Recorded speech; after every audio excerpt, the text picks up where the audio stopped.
Hello, this is John Miller, the creator of the Rest of Everest. I think I can safely say that this show is, without a doubt, the most in-depth look into the entire experience of what it takes to climb Everest, as well as some other peaks throughout the Himalayas. But all of the events in the series are shown in chronological order, so if you're new to the show, please go all the way back to episode 000 and watch everything in order. That's truly the best way to enjoy it. Thanks.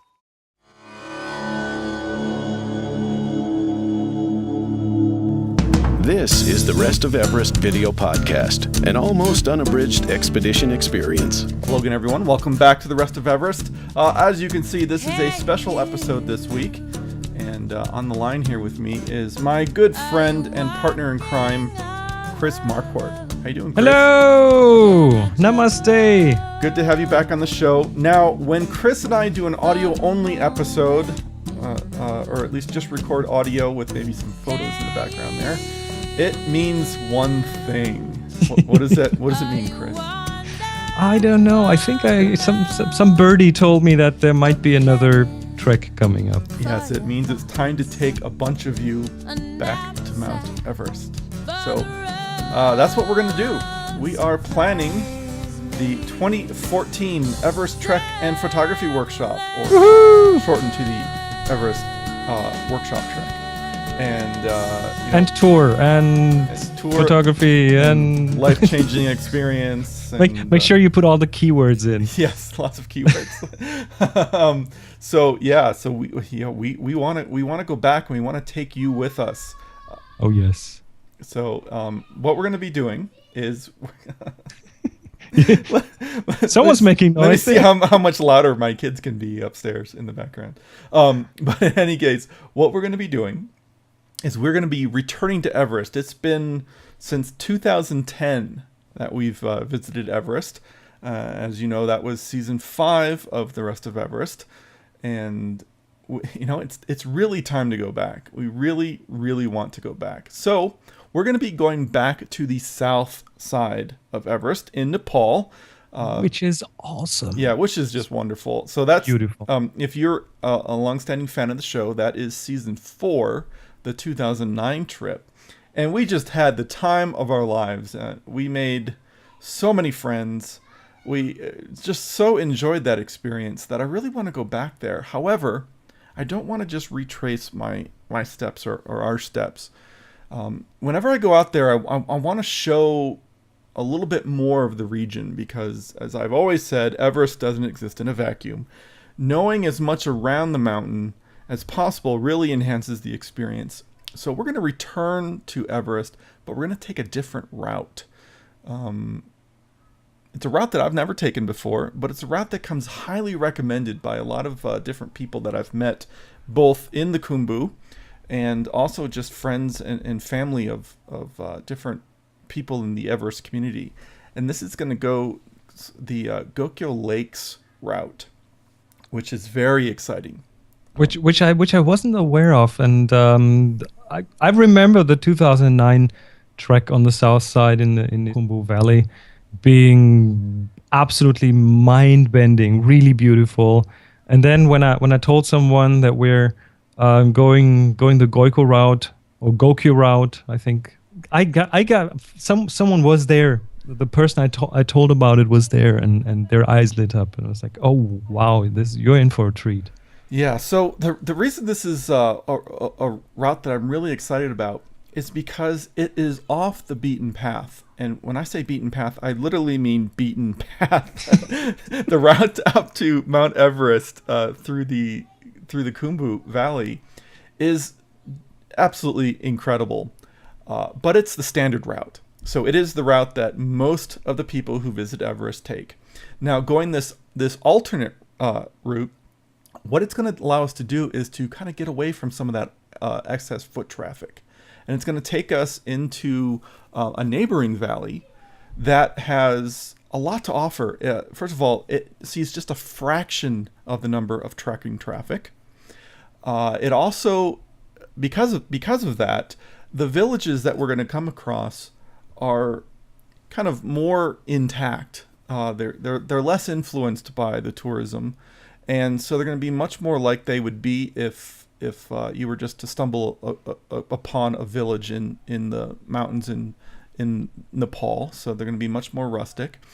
And there's also some more kind of scenic attributes that you don't get going up the standard route through the Khumbu Valley, and that is the Gokyo Lakes. So there are a series of lakes that we will come across, and these are high alpine lakes. I mean, kind of your iconic milky turquoise blue color, and just going to be absolutely gorgeous. And the final thing is that we go over multiple passes. So we're going to get some real altitude under our feet. And at high altitude over passes, the other thing you get are spectacular views. Spectacular views and a really nice tan. Yeah, a nice tan. Yeah. So we're gonna be able to see not only Everest and Lhotse, which typically are the two highest mountains that you see when visiting Everest. We're also going to get to see Cho-Oyu. We're also going to get to see Moklu. So we're going to be able to see a lot. We're going to be able to see 4 8,000 meter peaks while we're on this trip. And so on some of the pictures that I've seen, what's really different from the Solo-Khumbu side is that you actually get to see some of those together, like in really good view. So this, I'm as a photographer, I'm totally looking forward to that. Yeah, they should just all be on the skyline from the top of the highest pass that we go over. So basically, for those of you who might be familiar with the standard route up to Everest, and also if you've seen the show, you will recognize Namche Bazaar. We will still make it to Namche Bazaar. And this time I'm actually looking forward to it. Yeah. This time we'll know what's in store for us. So, yes. but and we'll spend a day in Namche, but then from there on, the next few days will be different because we basically hang a turn at Namche Bazaar and we maneuver over to the neighboring valley, and then we basically take the majority of the trek will be in this neighboring valley, off the beaten path, and then we'll kind of rejoin after a number of days, after a week. We'll rejoin the standard route up to base camp around about the little village of Labuche. So or La Bouche, as it can be mispronounced, but Labuche, and then we'll rejoin everything. So we'll make it back up to Gorakshep, and we will be going to base camp, and there will be the option of camping at base camp, which is a little bit unique. Most trips that take you, most treks that take you to Everest Base Camp. Everest Base Camp is a day trip, so you'd go up there and then you'd come back down. So we like to do things a little bit differently because we are slower than typical treks because we're constantly taking photos and I'm constantly shooting video. So we like to have extra time, so we will have the option of, it's planned to be able to camp at base camp, and which is cool. Which is very cool. And is there also is Kala Patthar also in the plan somehow? Yep, Kala Patthar. The goal which is actually higher than the base camp. Yep. It's this mountain that is I don't know 200-300 meters higher than the base camp, which I remember. It was like those who went to the base camp. We went to Kala Patthar. When we met back, it was like, nah, we were higher. No. Yeah, you were higher. But we slept higher, Chris, and that's really true. Matters. That's what separates the men from the boys, so to speak. But in any case, you'll have the option of doing both, and the goal is to do both, and or the goal is to do one or the other. You'll be able to pick. We'll have enough staff and resources to split the group up. So again, our goal for all of these Everest treks is to make an environment where you can find success, whatever that may be for you. Some people, they are going to be dead set on getting to base camp. Others might be like, base camp's just not important to me. I'd rather stay with this friend that I've made on the trek and go up to Kala Patthar. Or some people will want to do both. And we had all sorts of people, like a botanist, for example. Remember? Of course. Yeah. So the entire sphere of plants there is really interesting, and the breadth of photography that you can do up there is it's just plain stunning, really amazing. That starts from people photography down in Kathmandu and on the trek, which in Nepal is taking pictures of people is really easy. They're very nice and very accommodating in that respect. And then obviously the landscapes. It's really, really amazing how these mountains come out in photos, and how the different atmosphere at that elevation. You have less dirt in the air, you have less stuff in the air that gets in the way. So all of a sudden you have less air. You have less air, yes, and that in turn influences how polarizer works, or might actually kind of take that weight off your shoulder, because it's just the skies are so amazingly blue up there. Yes, it's something you really need to see for yourself. There literally is less atmosphere between and then above you, and so it's hard to explain. It looks different. And then yeah, it does. And then depending on the elevation that we're at, I'm actually looking at doing some formal education and formal photography classes. There will be lots of one-on-one kind of training on the trek, because I guess from the group size point of view, it's going to be pretty easy to do that. And then we'll dig right into things like light, how to deal with light, how to deal with color, how the specifics of these higher elevations. And by the way, the other thing I remember was that, and I'm not a very, let's say, I'm not a climber. I'm not a very sporty kind of person. So what I really appreciated in 2009 and in 2010 was that the groups were really not set to stick together. So I always looked at it as the length of the group. So the length of the group from the fast ones in the front, and the ones who fell a bit behind, sometimes was like, I don't know, several miles in length. Mm-hmm.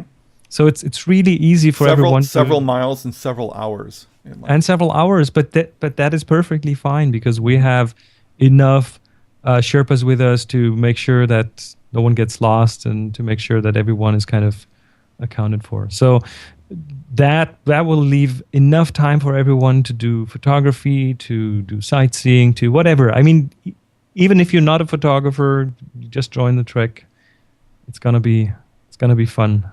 Yeah, and we have a lot of experience at these, and so I think we put on just a phenomenal workshop and overall adventure experience. The other thing is that we will film as much as is humanly possible on these trips, and so the experience will become a future season of the Rest of Everest.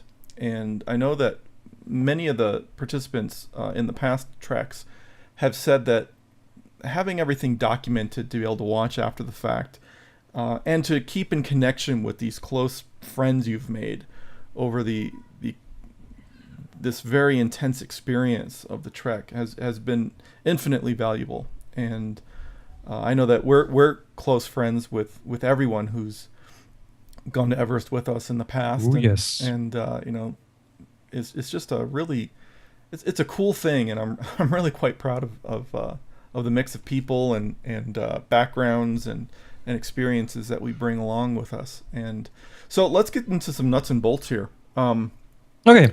This is going to be in spring of 2014, and the dates are it's basically just over a 3-week commitment. For those of us who will be traveling from the United States, it's going to be about 23 days, and maybe a little bit shorter if you're not traveling from the U.S. U.S. is halfway around the world, so it's about as far away as you can get.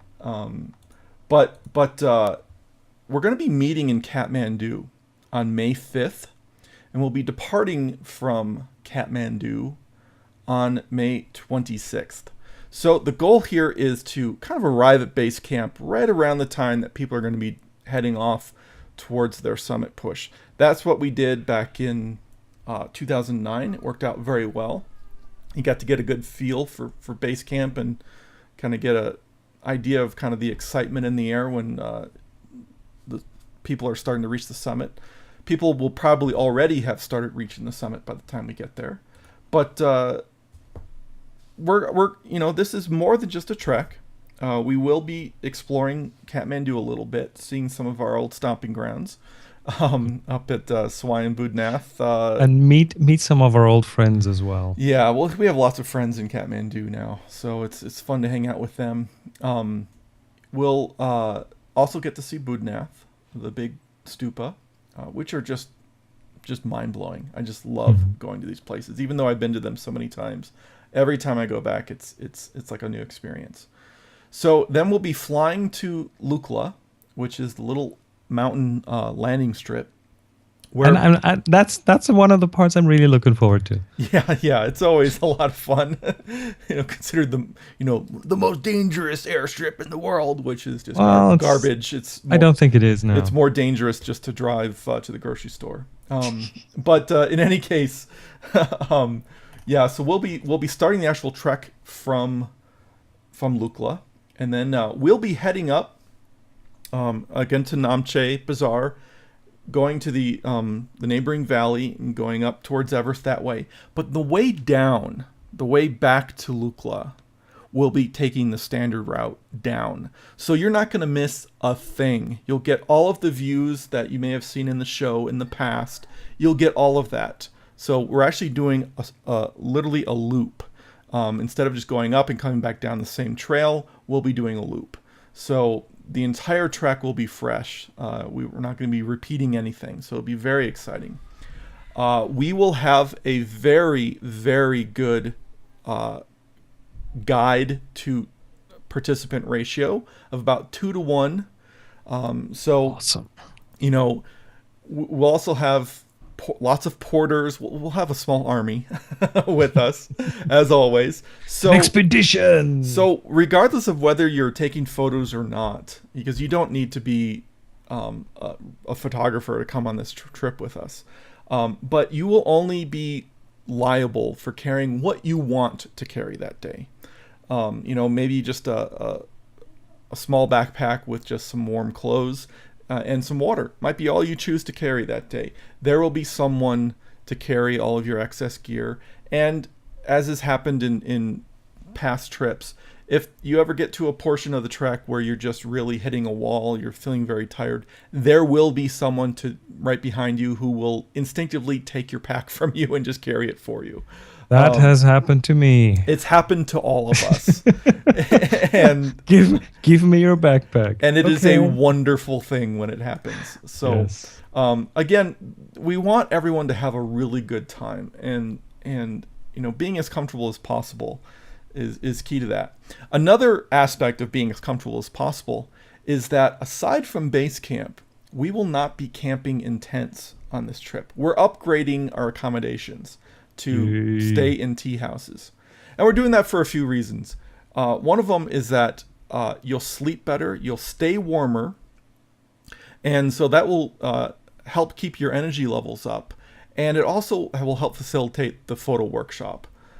So people will be have more energy and more focus to be able to really participate in the photo workshop, because this is a photo workshop, and we really want you to get most out of it to be able to document this experience in the best way possible and learn as much as you can. Because, if this is the only time you go out there, you really want to make the most of it. You want to document this trip to its fullest, because not just document it there. We want to create some great art there. We want to make sure that everyone takes home really memorable pictures, things that they will be proud to show back home. And plus, I want you guys to all take great footage so I can use it in the show. You are really good at taking other people's footage and weaving that into the shows, and we've pretty much seen that on all your episodes. Yeah, and I really shouldn't say this, but some of the best material in the Rest of Everest isn't shot by me. So I give lots of credit to the workshop participants. They do a great job. So really, that's what's going to happen. But you don't have to film if you don't want to. No, of course not. But you're going to want to here and there. It's a lot of fun. So Chris will be teaching a very comprehensive photo workshop. I will be teaching a video component. If anyone is interested in video, I am going to be there all the time. And I am also, the group's cheerleader and the group's psychologist. I fulfill a bunch of roles there. And the group's pep talker. Try to be a fixer. And you're really good doing I that. love it. It is just something that It's really something you have to see. John being entirely, absolutely in his element. There's nothing he likes doing more than that. I just love it. So that's it for the Everest Trek and Photo Workshop, and we really, really want as many of you as possible. There will be a limited number of spots available on the team, but so basically how it's going to work is registration is going to open October 1st. I believe that's a Tuesday. It's going to open at 9 a.m. Mountain Time, because I do live in Colorado, and that's 5 p.m. European time, Central European time. Euro CET. Okay. So all the information is available on my trekking website, which is HimalayanWorkshops.com. And you can just get all the information by clicking on the links for the Everest 2014 trip. And then when registration opens, there will be a new registration page that will show up. And we really recommend people register as early as possible for this. And there are some early indications that this trek might take off. It has been, by the time we'll actually be out on the trek, it will have been 4 years since we went to Everest. So demand has been growing for this.